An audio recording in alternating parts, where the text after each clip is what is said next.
Okay, remember that they are changing my voice. To put it simply, for the agnostic and the atheist, and for the people who are fanatically brainwashed by churches, mosques, synagogues, religious and spiritual movements, okay, let me put it like this. First of all, I'm going to use an example of a homicide victim. If you were in Los Angeles and somebody who was wearing gang colors and obviously dressed like a gang member with tattoos on his head and so on, was shot, okay, he was shot dead, but there was no witnesses there, right? There's just the ballistics. So the ballistics crew or whatever, they come in and they say, okay, this is not a suicide because there's no gun by him. The wounds that were inflicted show us that it must have been done from the street. This was probably a drive-by shooting. There's bullet holes behind him that suggest that someone fired at him multiple times. So the overwhelmingly logical assumption and sound conclusion that this was some kind of a homicide and probably a gang shooting. Okay? And so they proceed to investigate it as a homicide. When the atheist sees this, he agrees. Yeah, that makes sense. The agnostic sees it. He agrees. The people in the churches, they agree. Everyone agrees to say, okay, that logic is sound. And so it is with God. When we look at the likelihood that we're here for no reason, okay, the likelihood that justice, which exists before people exist, the concept of justice, the concept of the ideas that allow for life to exist under these circumstances exist before people exist. So not only did life come to this point, but there was the idea, there was the ability for it to come to this point. Why was it even possible, right?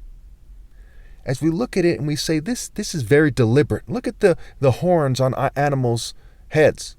And how the leopard, right, attacks the impala. The mountain lion attacks the deer and outmaneuvers it. Okay, there's a certain warrior kind of construct at play here.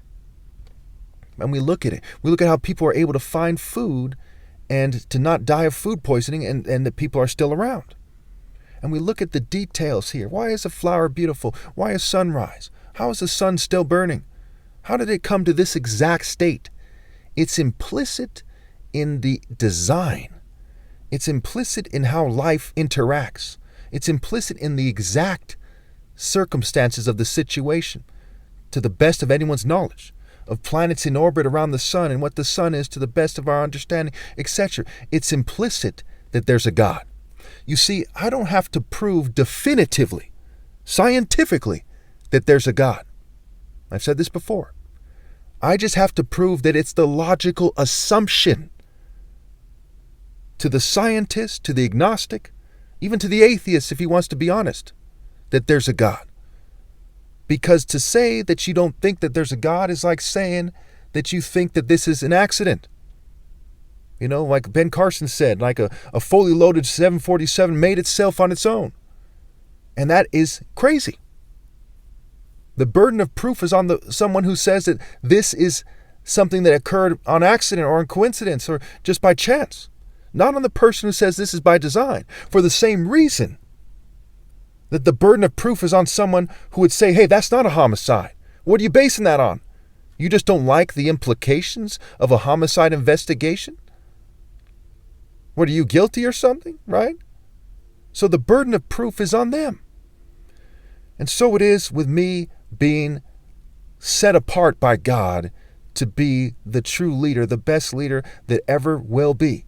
Because the ballistics show us, so to speak, right? The ballistics, so to speak, show us that my legal and peaceful top martial arts challenge, who, what, when, where, how, why, at the time it took place, the fact that I'm the son of 2 doctors, one a brain surgeon, in fact, I'm from Nigerians who are the best martial art race, the toughest race. The Asians who tend to be better at martial arts than the other ones tend to be more like Africans, with that round head like Jet Li, okay, Bruce Lee.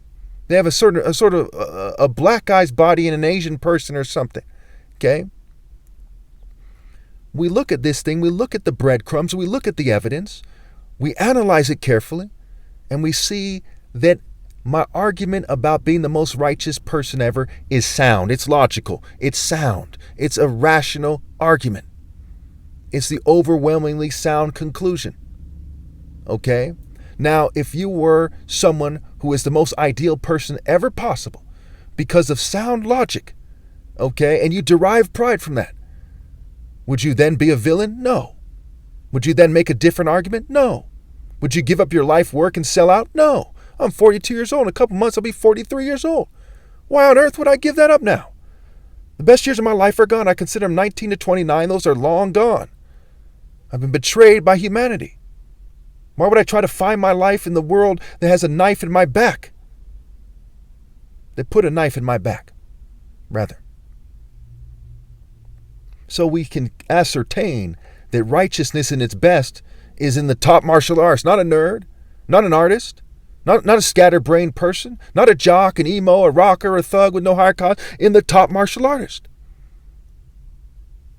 That's why in the Bible it's David versus Goliath. In in Greco-Roman mythology, Hector and Achilles in single combat, and Hercules and fighting this thing in single combat and that thing, and the 12 labors, and on and on and on.